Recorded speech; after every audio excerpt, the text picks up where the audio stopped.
کیا تم خیال کرتے ہو کہ غار اور لوح والے ہماری نشانیوں میں سے عجیب تھے؟ جب وہ نوجوان غار میں جا رہے تو کہنے لگے کہ اے ہمارے پروردگار، ہم پر اپنے ہاں سے رحمت نازل فرما اور ہمارے کام میں درستی کے سامان مہیا کر۔ تو ہم نے غار میں کئی سال تک ان کے کانوں پر نیند کا پردہ ڈالے رکھا، یعنی ان کو سلائے رکھا۔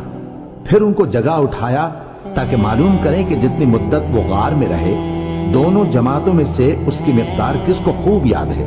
ہم ان کے حالات تم سے صحیح صحیح بیان کرتے ہیں۔ وہ کئی نوجوان تھے جو اپنے پروردگار پر ایمان لائے تھے، اور ہم نے ان کو اور زیادہ ہدایت دی تھی اور ان کے دلوں کو مربوط یعنی مضبوط کر دیا۔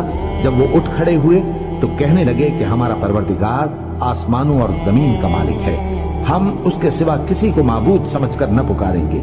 اگر ایسا کیا تو اس وقت ہم نے بے عقلی کی بات کی۔ ان ہماری قوم کے لوگوں نے اس کے سوا اور